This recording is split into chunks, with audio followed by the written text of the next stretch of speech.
കഴിഞ്ഞ ദിവസങ്ങൾ 2 ദിവസവും വൈകുന്നേരം അച്ഛൻ താമസിക്കുന്ന ഈ സ്ഥലത്ത് നമ്മുടെ പുത്തുമടിയിലുള്ള കൊച്ചുരുപ്പയിൽ വീട്ടിൽ ഞാൻ പോയിരുന്നു. ചുറ്റുപാടുമുള്ള ഹൈന്ദവ സഹോദരങ്ങളൊക്കെ അവിടെ എത്തി.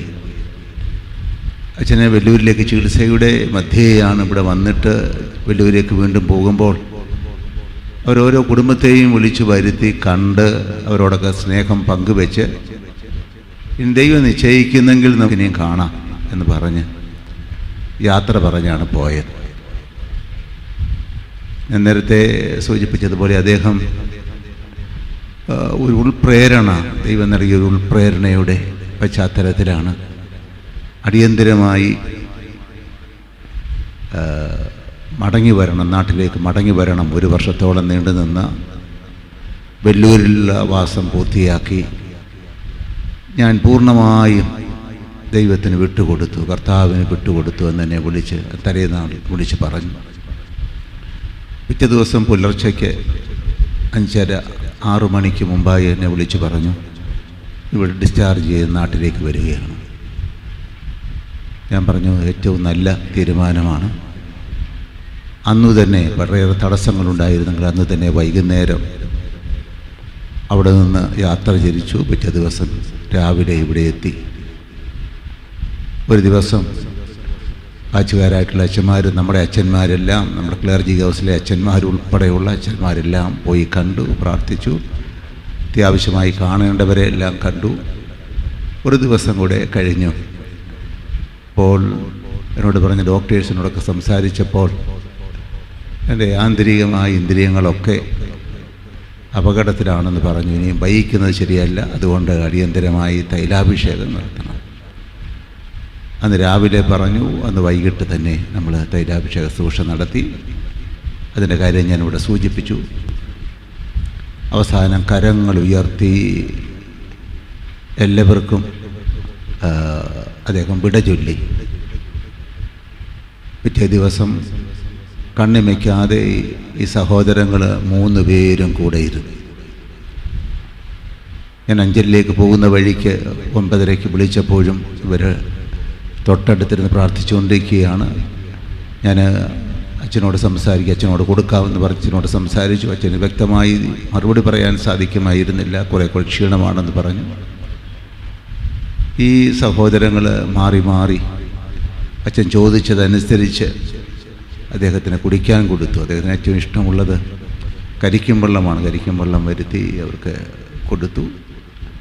അങ്ങനെ ശാന്തമായി 12:20 ആയപ്പോഴേക്കും ആ സഹോദരങ്ങൾ ഒന്നിച്ചിരുന്ന് അദ്ദേഹത്തെ യാത്രയാക്കി.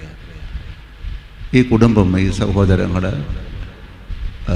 അദ്ദേഹം ഈ കഴിഞ്ഞ 1 വർഷം മുഴുവൻ അച്ഛനോടൊപ്പം ഉണ്ടായിരുന്നു. സ്വിറ്റ്സർലൻഡ് ചികിത്സയ്ക്ക് വേണ്ടി 2 സഹോദരിമാർ 2 പേരും അവിടെ പോയി, സിസ്റ്റർ ഉൾപ്പെടെ. ഇത് വാസ്തവത്തിൽ വല്ലാത്തൊരു അനുഭവമാണ്, വലിയൊരു അനുഭവമാണ് നമുക്ക് പകരുന്നത്. നമ്മുടെ കൺമുമ്പിൽ നിന്നുകൊണ്ടവരും ഇതുപോലെയൊരു ജീവിതം, ഒരു വിശുദ്ധ ജീവിതം, തൻ്റെ അവസാന ബലി പൂർത്തിയാക്കി കടന്നു പോകുന്നത് അത്ഭുതത്തോടു കൂടി മാത്രമേ നമുക്ക് കാണാൻ സാധിക്കുള്ളൂ. അദ്ദേഹത്തിന് ദൈവവിളി അദ്ദേഹം ഗൗരവമായി എടുത്തു. അതിൽ യാതൊരു അവിശ്വസ്തതയും ഒരിക്കലും കാണിച്ചില്ല. സമ്പൂർണമായ ബലി അത് പൂർത്തിയാകുന്നത് യഥാർത്ഥത്തിൽ സാമ്പത്തികമായ തലത്തിൽ എല്ലാം സമർപ്പിക്കുന്നു, തൻ്റെ വൈകാരികമായ തലമെല്ലാം സമർപ്പിക്കുന്നു. അതുകൊണ്ട് മാത്രമാകുന്നില്ല, തൻ്റെ ശരീരവും പൂർണ്ണമായും ശൂന്യവൽക്കരിക്കപ്പെടാൻ, തകർക്കപ്പെടാനും തക്കവണ്ണം സമ്പൂർണ്ണ ബലിയായി തീരാൻ അച്ഛന് ഭാഗ്യം ലഭിച്ചു. ഓരോ ദിവസവും ബലി പൂർത്തിയാക്കാനുള്ള ആവേശത്തിലായിരുന്നു അദ്ദേഹം. അതൊക്കെ പ്രകടമായി കാണാൻ സാധിക്കുന്ന ഒന്നാണ്. ഈ അനുഗ്രഹീതമായ ജീവിതത്തെ ഓർത്ത് നമുക്ക് ദൈവത്തിന് നന്ദി പറയാം. ആ കുടുംബത്തെ ഹൃദയപൂർവ്വം ദൈവസന്നിധിയിൽ സമർപ്പിക്കുന്നു. മാതാപിതാക്കളോടൊപ്പം നിത്യസൗഭാഗ്യത്തിലാണ് ഈ സഹോദരങ്ങൾ. തീർച്ചയായും അവർക്ക് കൂടെ ഇരുന്ന് ശുശ്രൂഷിക്കാൻ നമുക്കൊരിക്കലും മതി വരില്ല, എങ്കിലും ആവോളം അവരെ ശുശ്രൂഷിക്കാനും സ്നേഹം സ്വീകരിക്കാനും അച്ഛനോട് സംസാരിക്കാനും എല്ലാം അവസരം കിട്ടി. ഞാൻ ജർമ്മനിക്ക് ഒരാഴ്ചയ്ക്ക് പോകുന്നതിന് മുമ്പ് തൊട്ടുമുമ്പ് അവിടെ പോയി. അപ്പോൾ മണിക്കൂറുകളോളം തൻ്റെ അടുത്തിന് ആശുപത്രിയിലാണെങ്കിൽ അവിടെ തന്നെ ഇരിക്കാൻ പറഞ്ഞ് ഞാനിവിടെ ഒരു 3 മണിക്കൂറിലേറെ കിടക്കയ്ക്ക് അടുത്ത് തന്നെ ഇരുന്ന് എല്ലാ കാര്യങ്ങളും സംസാരിച്ചു. അതിന് മുമ്പ് പോയപ്പോഴും ഒന്നിച്ച് കുർബാന അർപ്പിച്ചു. അദ്ദേഹം അതുപോലെ നമ്മുടെ അച്ഛന്മാരും പിതാക്കന്മാരും എല്ലാം എത്തി.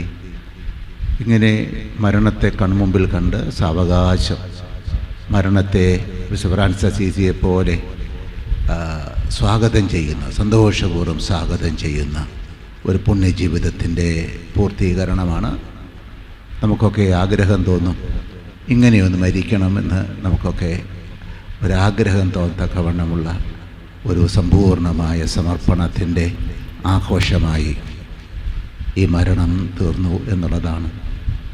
യഥാർത്ഥത്തിൽ കർത്താവിൽ മരിക്കുന്നവൻ മരിക്കുന്നില്ല, മറിക്കുക അവൻ എന്നിൽ വിശ്വസിക്കുന്നവൻ അവന് മരണമില്ല, അവൻ മരണത്തിൽ നിന്ന് ജീവനിലേക്ക് പ്രവേശിച്ചിരിക്കുന്നു എന്നുള്ളതാണ്. അപ്പോൾ ഈ ശരീരം, നശ്വരമായ ശരീരം, നമ്മുടെ മർത്യമായ ശരീരം, ഈ ലോകത്തിലാണ് മരണം. മരണത്തെ വെല്ലുവിളിച്ച വിശുദ്ധ പൗലോസിൻ്റെ വിശ്വാസം ഉൾക്കൊണ്ട് മരണത്തെ വെല്ലുവിളിച്ചുകൊണ്ട് ജീവനിലേക്ക് പ്രവേശിച്ച ഒരു വലിയ മാതൃകയാണ്. അദ്ദേഹത്തിൻ്റെ ആത്മാവ് ഇപ്പോൾ നമ്മളോടൊപ്പം ബഹുമാനപ്പെട്ട സഹവൈദികരോട് ചേർന്ന് ഈ ബലിവേദിയിലുണ്ട്, നമ്മളോടൊപ്പമുണ്ട്.